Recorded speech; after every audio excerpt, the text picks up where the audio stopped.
국내 신규 확진자는 619명 발생했습니다. 주말에도 평일과 비슷한 수준의 확진자 수를 기록하면서 조금씩 늘고 있는 확진자 수에 대한 우려가 나옵니다.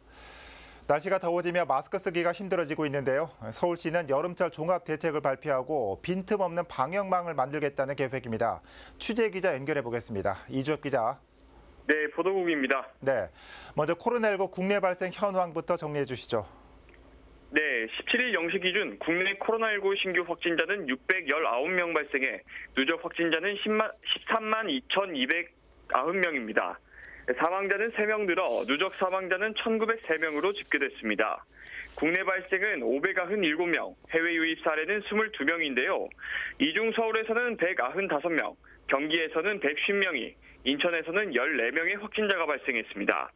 지난 일주일 동안 서울 신규 확진자 수가 일평균 200명대 초반을 이어가고 있는데요. 서울의 주요 감염 사례를 살펴보면 직장이나 지인 모임, 종교시설 등 생활권 곳곳에서 감염이 이어지고 있습니다. 네. 자, 최근 들어 날이 많이 더워졌습니다. 코로나가 유행하고 두 번째 맞는 여름인데 서울시가 여름 방역 대책을 추진하죠?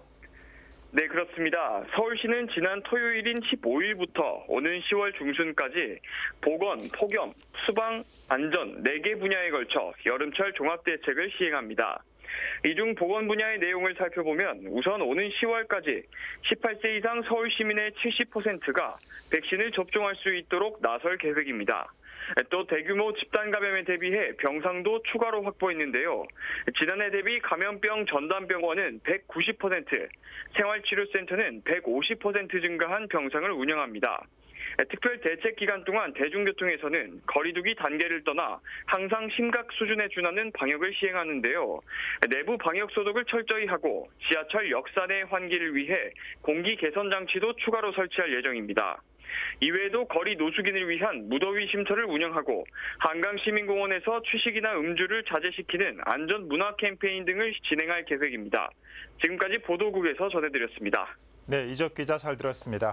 코로나19 발생 상황 살펴봤습니다.